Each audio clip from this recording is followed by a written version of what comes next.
Hey everybody, it's Eric, and we are starting up today. Hopefully, have a really good episode for you. And today, I'm going to try to make it a little bit short because everybody is going, catch me now, catch me. I hate when stuff like this happens. There we go. We're going live today. We're going to make this one really short because my phone is blowing up. Everybody is trying to buy a house this weekend. And I did get one for somebody, trying to put another one in the contract. So I'm gonna have to make it shorter than I had planned so I can actually get on. And matter of fact, I was even late because I was on with someone and then somebody else called and I had to just like mute it right then and there. Matter of fact, didn't even have a chance to see if I'm even live with you guys. Hold on one second, because man, it'd be really embarrassing if I sit here and talk for all this time and I'm not even live. Now they're all dropping messages at me. Oh my God, there's so many messages coming in. I'm sorry. Jeez Louise, stop it. There's so many messages. I'm sorry. Okay, yeah, okay. I'm here. Oh, okay. So as we get started here, as always, we're going to go ahead and talk about what is going on in the market, how many houses are selling, and everything, and then I like to show my work. And today, what I want to do is start going through and showing you like what is actually available for everyone. So like you're like looking at prices. Hey, what's available this week? Let's take a look at those houses. Okay. So starting off, I'm just going to read a little, or at least I'm going to show you because I like to show my work. Here we go. So I zoomed it up so everyone can see it. And we're going to look at the current week, 7 days up until today. Probably should have a good cutoff for this, but I like to show my work. So in the last 7 days, we had 931 homes come on the market. Back on the market, 247. It seems to be the same thing, about one quarter of them every single week. Price decreases, 391. A lot of times, the price decreases are folks who have come to the realization that people aren't going to pay what they want for the houses. They're going to pay market prices, and market prices are starting to get closer to where they should be. Well, when I say should be, the craziness of people offering 20 and 30,000 over in the Las Vegas market has pretty much ceased. You have to pretty much offer list price or a little bit more to get the house these days. Some people are still trying to do less. If you really want that house, you need to offer market this week and, a little bit of assurance, like I'll pay a little bit over a low appraisal. That really helps for the nice houses. If you got a average house, the average houses, I'm starting to see sit a little bit. So they are not just disappearing. They're not disappearing like they used to. And I hate using this new camera. Just look at that. It's ticking me off what it's doing. Come on now. Okay, this sucks. I'm just gonna go back. Oh, so now it straightens up. I just hate switching cameras. This one doesn't do what I wanted to do. Anyway, going back. Uh, the average houses are starting to sit on the market at just a hair, not too much, but a hair. Uh, so we're still seeing most houses sold within a month. You start going over that month, you kind of gives you the clue bird that you need to do a price decrease. Surprisingly, there are some price increases. As a matter of fact, I put an offer in on a house just this week. This has been an interesting week for putting in offers. I had like two offers I put in for someone, and then at the last minute, like right, it's like, oh my goodness, we have no other offers. We're getting this house, and then like someone slides in at the last minute with a better offer. And on that one, let me say, come back here for a second. See my pretty face, which isn't that pretty. I kind of noticed this one a lot. People ask this question over and over again. Can I find out what the other offers are? So I can make my offer. Well, maybe the people who found out what these offers were able to offer more and slide in at the last minute. See, that's the problem with doing that. When you go to your realtor and go like, "Hey, can I find out how much everyone else is offering, that's great. But then every other guy's going to find out about your offer. And every time I bring that up to people, they go like, "Well, I don't even want to know my offer. I just want to know their offers." Well, hey, it is what it is. Under contract show, we got 396. No show, 896. And difference between show and no show, they're pretty much the same. More than likely, for a show, they're saying that maybe they took a offer where someone has to sell a house, which is very rare. It's usually going to be for financing conditions. And to be honest, no one ever changes it from show to no show when the financing comes through for some odd reason. But hey, it is what it is. Looks like we sold more houses than came on the market. So it is a very busy week. Expired 42. I've talked about this before. Expires are people who did not sell, but a lot of times they just pull their house off the market. And if you look at the history, that's what actually happened. And then it comes around to expired. So even if you pull your house off the market, you're going to have that expired thing. I ought to show that video one day about the lady who received hundreds of calls when her house came off the market. It's one of those lead generation things that real estate agents do. And it can be annoying as a homeowner, especially if you're just going to try. Because if you go try, when it hits that expired market, you're going to have about 200 agents call you in the first couple of days. It's just the way it is. Least, interestingly enough, I'm going to have to talk about this one this week because last week somebody sent me a message saying they really wanted to go over the lease stuff because it shows zero and they were hoping I was going to explain it. Well, I'll go ahead and explain it to everyone this week and go, I have no earthly idea why they do this, but they put leased on here and it's zero every week. They never update it here. I don't even know if there is a place. I don't know why they even, I guess I could maybe customize it and take the lease off or something. That'd be interesting. I don't want to do it in front of folk. Temporarily off market. Usually there's something like they need to fix something. They just temporarily take it off. There are some other reasons, but we're not going to get into that. Withdrawn. These are really cool because um, you can withdraw the house and still relist it again. So, like somebody may have just gone, "Hey, I've run into a situation where I can't sell now, or I was going to move and I'm not moving." They withdraw it from the market. Uh, but they have withdrawn conditionals. And what that is like, well, I'm tired. I don't want to sell my house anymore. Well, some people do that because they have found a buyer and they want to be able to sell, and or they, I don't know, they have a disagreement with their agent. Some agents aren't going to let you go. And, it's kind of like Rick Astley thing, never going to let you go, never going to give you up. And they keep it as a conditional withdrawn coming soon. These are houses that are coming soon, and you can possibly get a jump on them. Technically, they're not supposed to show them, but at least you know what is about to hit the market.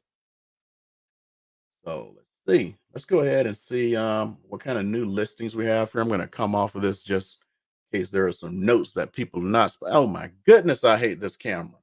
Come on, catch me. Oh my goodness. I hate this. I hate this. I ought to just go straight to something else because it's like focusing on, well, now it focuses back. Just stupid. I hate this. Okay, so let's see something nice here. Here's one. Let me take a look. Make sure there's no notes here that you shouldn't be able to see. Okay, I see stuff that I don't want to show you. So, but I'm going to show you the pictures. That'll be good for you. So at least, oh, you know what? This doesn't even have pictures. Oh my goodness. Why would you put them on the market and not have a picture? Okay, let's find one with a picture that may look nice for you. Just came on the market. Oh, here's one. This is gonna be good. Let's see here. Single family house. Okay, cool. I'll show you this one. I want my blur work. Okay, I'm gonna do something here so you guys can't see the background. Protect folks' privacy. And let's go. Boom. So we got this one here. Take a look, see what she looks like. Remember, this is $280,000. Not too many pictures on it. And let's see the particulars. 280, single story, 3 bedroom, 2 bath, about 1,300 square feet on an almost 7,000 square foot lot. Let's see where she's located here in the valley.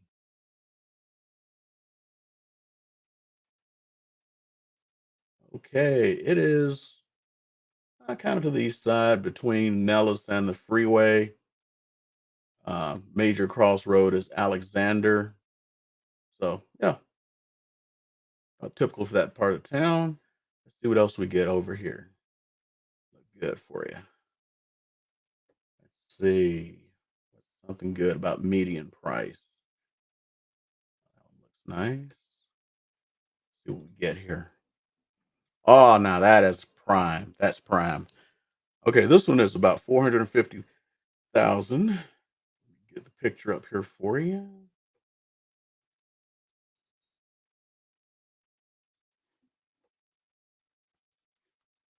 Oh yeah, look at that. That's beautiful. That is beautiful. This is what you're getting for about 450. Single story, RV gate. Look at all this. Oh, look at that out little covered awning. No pool, but look, a huge pool size lot. Oh my goodness. Oh, that's beautiful. Got some real potential here. Okay. Let's see here. Let's get into the particulars. This one said about 450, 3 bedroom, 2 bath, 1,800 square feetish or so. But huge, huge lot. A little over a quarter of an acre. So, it's a nice little side. Let's see what side of town she's on.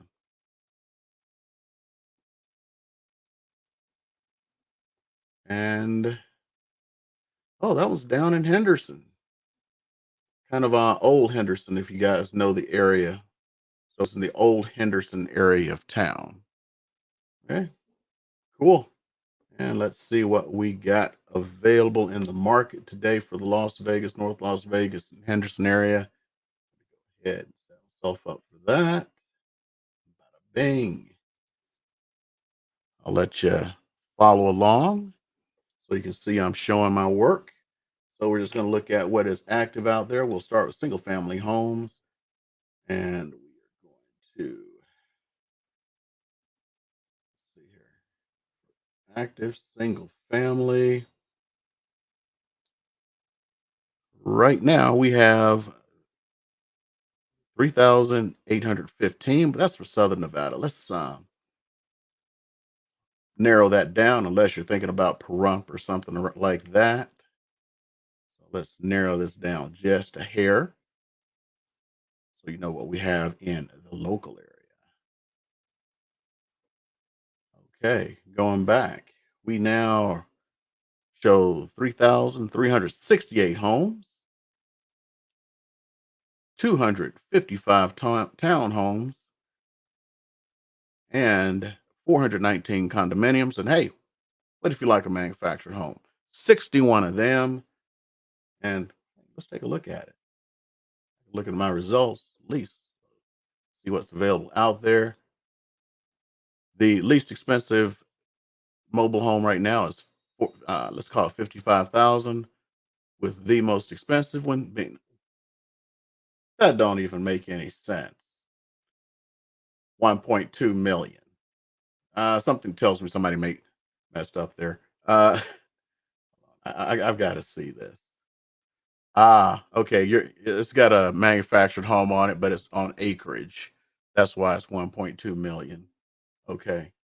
So for a regular manufactured home, about 300, a little under 300 is the big spot there. Let's see for townhomes. Let's see what we get as far as prices. And Oh my goodness. A three-story townhome for $1.6 million. My goodness, I got to see the pictures on that. Talk about some luxury, man.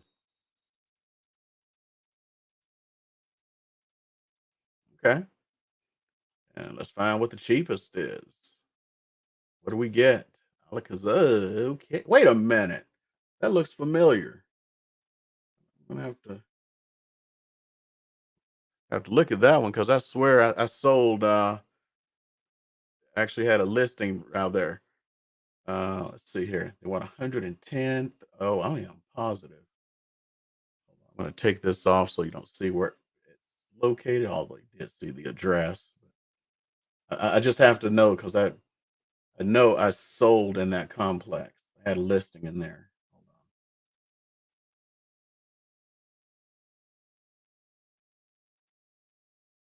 on. No, it's not. It looks exactly like some townhomes I sold earlier this year.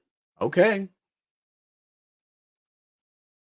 I guess somebody went around and made the same looking townhome someplace. Okay, cool.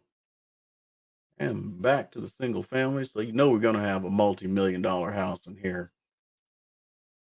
Boop. And to the results. Let's just see them. Oh, that's new down there. See 'em? So the least expensive house that is actually a house is $140,000. Square footage is 708. Let's look at the pictures. It's only one. Okay. And of course, the most expensive home. This is Vegas. $32 million. $32 million. Let's put the house. Oh my goodness. Look at that. Look at that. Oh my. If I had 32 million, I'd spend it someplace else still. I'm sorry. I love this house, but there is no way I'd ever spend 32 million on any house, Beverly Hills, London, whatever. Maybe I'll spend five. Maybe I'd spend five if I had all the money in the world. Okay. So let's get on to that beautiful bean footage. Let's see. Nobody's asking any questions. Let's speed this up because I promised that. Let's see. Let's get on to some of the news you could maybe not use. So let's see here. Okay, so home buyer and demand is starting to sag, and major reason for that is, of course, interest rates because the Fed is going to start their quantitative easing or end their quantitative easing, which is going to start increasing the mortgage rates, which is, of course, makes the house more expensive. And one of the issues that I see long term is people don't have money to buy homes anymore. We're at record high prices. We really can't go that much further on homes. And if you look at forecasting where we're going, and we got Fannie Mae with their forecasting, the Mortgage Bankers Association got what they're planning, or at least what they're looking at in their crystal ball. See, nobody ever can agree on this crap. But could you imagine rates at 4.3%? I mean, 3.4, like here, this is as far out as they go. I mean, that's devastating. This just look at 3.4 compared to someone who's getting something at, a couple of months ago, I was writing offers at 2.8%. Let's go to the mortgage calculator here. Let's go to this one. It's easier. So let's say I bought a median priced home right now, about 400,000, and I paid 2.8% for it. Payments are 1644. But if we went up to that, well, I lost it, 3.4%. Whoops, that one again. If I go to 3.4%, man, that's an extra $100 that's not in my pockets now. And if prices keep going up, which I think they're going to really start slowing down, and we got to 4.3%. Oh, good googly moogly. Oops. I just keep doing that. Oh my goodness, that's like over 200. I mean, no, that's over $300 you don't have in your pocket. That's back in the good old days, a car payment. So, if interest rates keep going up, there's less money for people to spend on a house, which doesn't exactly make things any better, right? So let's keep an eye out for those rates, especially with the ending of quantitative easing. They're already talking here about how the rates are already up. This week, they were 3.23%, up from 3.18 last week. So that's just really getting up there. Next, I love to talk about the uh, big problem in the room. We got Zillow and their pivot away from buying homes. So we got differing perspectives on this. Everybody's talking about it. It's the new hotness, talking about Zillow and pulling away. But when you start looking at some numbers here, just in quarter two, which is the latest that we have full data for, Zillow bought 3,800 homes nationwide. Now, remember, Zillow is not as big of a thing because they're not in every market. But here in Vegas, they're a big player. Phoenix, they're a big player. Miami, I believe, places like that. But here we are just looking nationwide. Not only did they buy 38 homes, most of them at market value. 1,000 of those homes they paid well over market value. Like I said, Zillow is trying to become that brand choice and build that loyalty. So they did that by overpaying and not caring. They're playing the long-term game. They're going like, hey, 5 years from now, everyone's going to be using Zillow. We don't have to pay that price. And that's kind of what I see them leaning on right now. So some are expecting some foreclosures at the end of the year. And reason some of this is happening is forbearance is ending. And when you look at it, there are still a million people who did not solve their forbearance issue, and them not solving their forbearance issue. Now, I'm going to put out some information that you probably really need to know about forbearance. First of all, the people who saw at one point there were over 5 million people in forbearance. Now it's down to a million. Well, those uh, other 4 million they kind of made arrangements with the bank, or they did it for strategic reasons and all kinds of other things. But the million who are left, here's the issue. Once that forbearance ends, the little moratorium we have, the thing that people aren't telling you is right now your credit is not being fully affected because the government has said do not report these forbearances. Well, some point this year, I mean like within the next month or two, that protection is going to end. If you're in a forbearance, your credit is going to get fragged. So take care of those forbearances. And for those of you who are looking to go like, hey, time for me to get myself a cheap house, I've covered this before. There are forces out there that are preparing to take those houses up. They're getting ready to be like a Hoover. They're going to vacuum those houses up. Their hedge funds, they've already put their plans into place. They got their money set up. They're going to suck those houses up because they know that with a 5.5 million home deficit, it's going to be difficult for people to find homes. So they're going to suck those up. Long-term plans for each of them, I don't know. Some of them are planning to do like we were talking about Zillow there.